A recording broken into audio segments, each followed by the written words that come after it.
मैं डॉक्टर अमिता वर्मा आज के इस व्याख्यान में आप सभी का स्वागत करती हूँ। आज के व्याख्यान का हमारा विषय है राजमुकुट की शक्तियाँ अथवा सिद्धांत रूप में राजा की शक्तियाँ।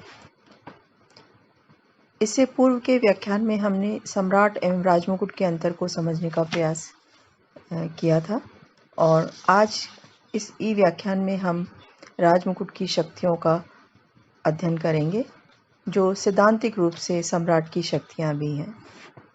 शासन का प्रतीक होने के कारण राजमुकुट में शासन के व्यवस्थापन, कार्यपालन तथा न्याय सभी अंगों की शक्तियाँ निहित हैं।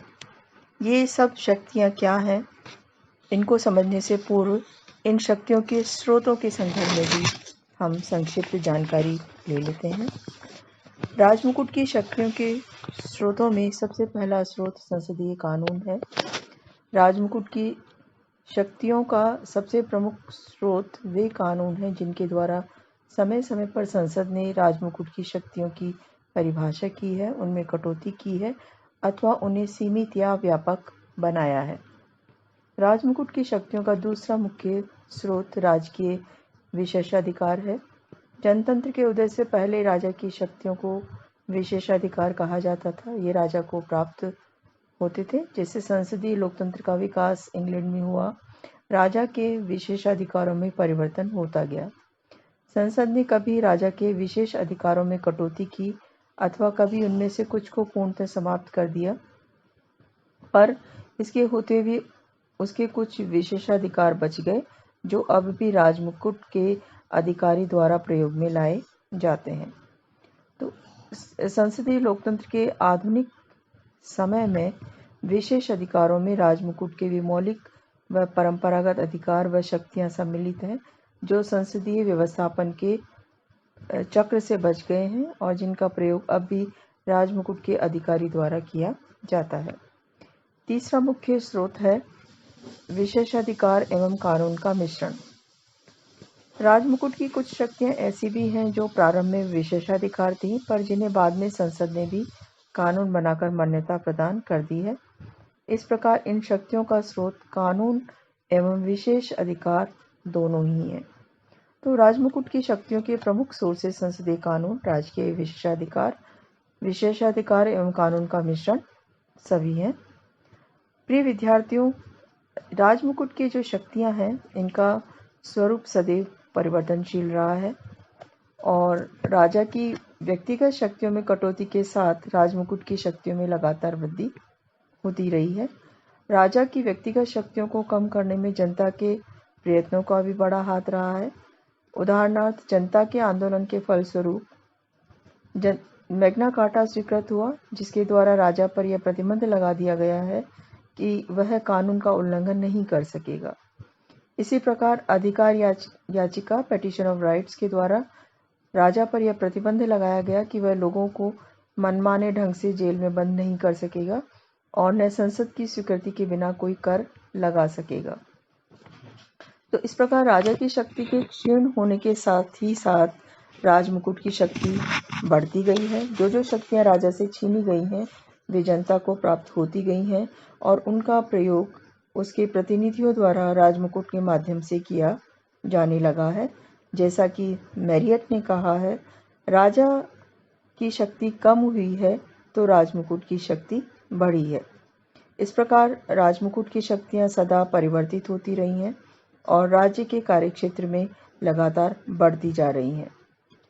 राजमुकुट की शक्तियों के इस परिवर्तनशील स्वरूप के पश्चात हम अध्ययन करेंगे इस पक्ष का कि राजमुकुट को कौन कौन सी शक्तियां प्राप्त हैं।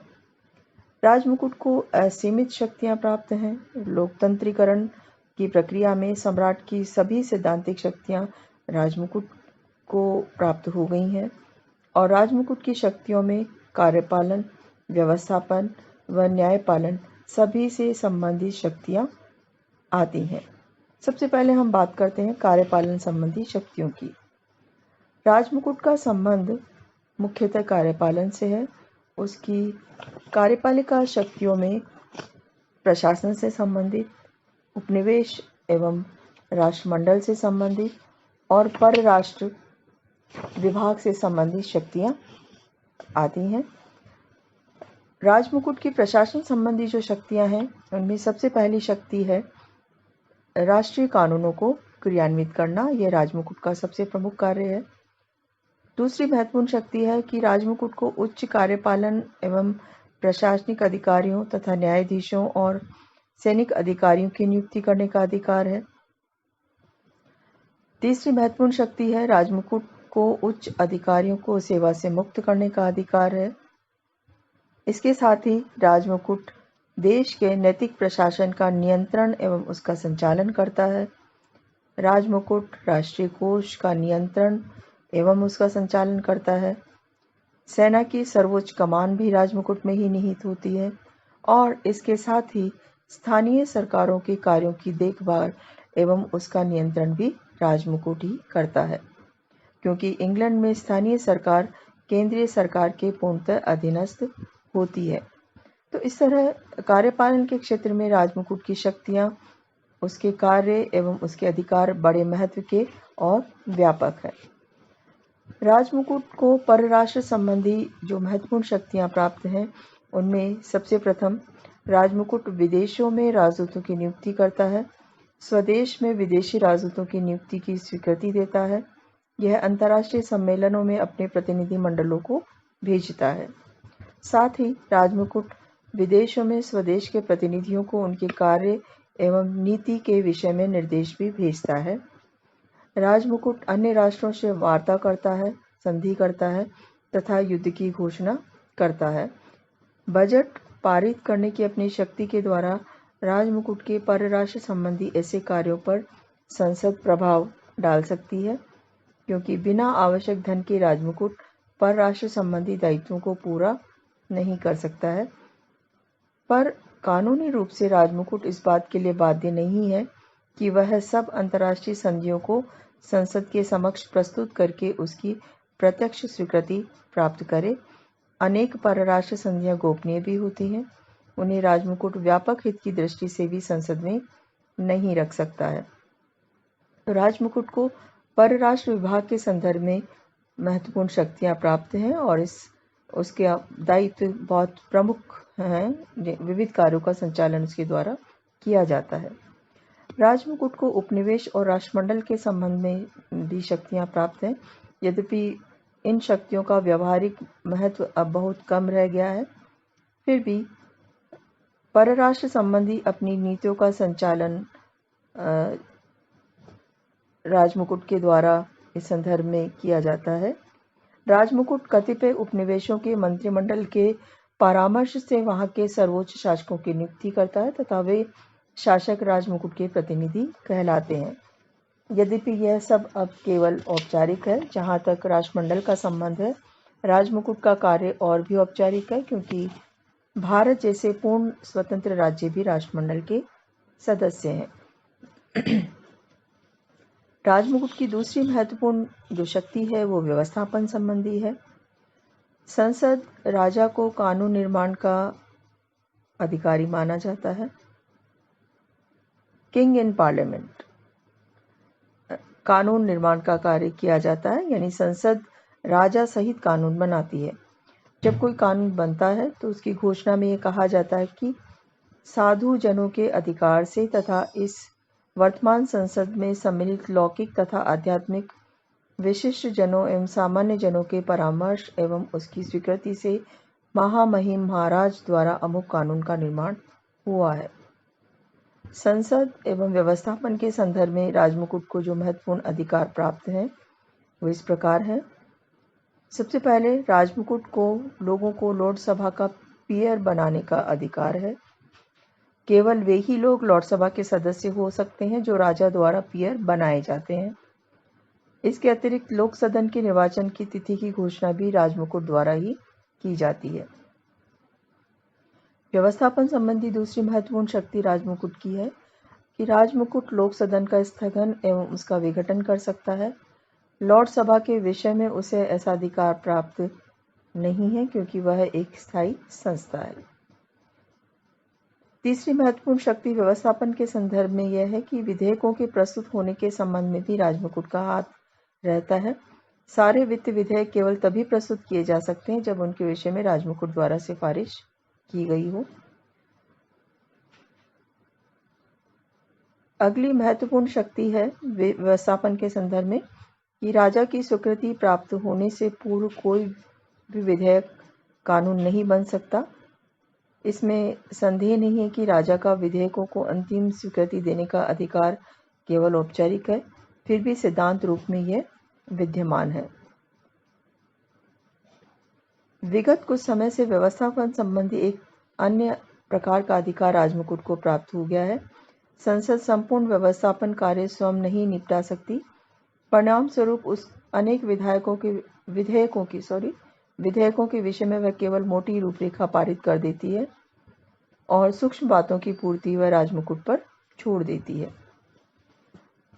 राजमुकुट की जो तीसरी महत्वपूर्ण शक्ति है वो न्याय संबंधी शक्ति है। राजा को न्याय का स्रोत कहा जाता है। न्याय क्षेत्र में उसकी महत्वपूर्ण शक्तियां जो हैं उनमें सबसे पहली है राजमुकुट न्यायिक नियुक्तियां एवं पद मुक्तियां करता है। वह न्यायाधीशों की नियुक्ति करता है और संसद की सिफारिश कर उन्हें पद से हटा सकता है। साथ ही राजमुकुट क्षमादान देने का अधिकारी है। फौजदारी मामलों में दंड प्राप्त किसी व्यक्ति को वह क्षमादान दे सकता है, उसके दंड को स्थगित कर सकता है, पर दीवानी मामलों में उसे इस प्रकार का कोई अधिकार प्राप्त नहीं है। राजमुकुट को न्याय का स्रोत भी कहा जाता है। ब्रिटेन के सब न्यायालय महामहिम के न्यायालय कहे जाते हैं। राजमुकुट की कार्यपालन, व्यवस्थापन और न्यायपालन संबंधी शक्तियों के साथ ही उसे कुछ विविध शक्तियां भी प्राप्त हैं। उदाहरण के रूप में राजमुकुट को यह अधिकार प्राप्त है कि अंग्रेज नागरिकों को सम्मान सूचक उपाधियां प्रदान करे, अर्थात राजमुकुट को सम्मान का स्रोत माना जाता है। राजमुकुट नागरिकों को राजनीतिक एवं सामाजिक दोनों ही प्रकार के सम्मान प्रदान करता है। उदाहरणार्थ पीयर बनाया जाना राजनीतिक सम्मान प्रदान करना होता है और नाइट की उपाधि दिया जाना सामाजिक सम्मान होता है। इसके साथ ही राजमुकुट चर्च प्रमुख भी होता है। इंग्लैंड में एंग्लिकन चर्च है। रानी एलिजाबेथ प्रथम के समय से ही राजमुकुट उसका सर्वोच्च प्रमुख होता है और इस संदर्भ में चर्च के प्रमुख के रूप में उसे अधिकार प्राप्त है और राजमुकुट की अंतिम स्वीकृति चर्च के महत्वपूर्ण निर्णयों में ली जाती है। राजा के और सम्राट की जब हम सिद्धांतिक और व्यवहारिक पक्षों का अध्ययन कर रहे थे पिछले व्याख्यान में, और उस समय जो अंतर सिद्धांत और व्यवहार का विस्तार से बताया गया था, राजमुकुट की शक्तियों के संदर्भ में भी यह बात हम स्पष्ट कर सकते हैं। ये राजमुकुट की शक्तियां सैद्धांतिक रूप से सम्राट की ही शक्तियां थी, लेकिन राजतंत्र के लोकतंत्रीकरण के परिणाम स्वरूप ये सभी शक्तियां धीरे धीरे राजमुकुट को हस्तांतरित हो गई हैं और वास्तविक शासक ब्रिटिश संविधान में, ब्रिटिश शासन व्यवस्था में राजमुकुट है और राजमुकुट को ये महत्वपूर्ण शक्तियां प्राप्त हैं।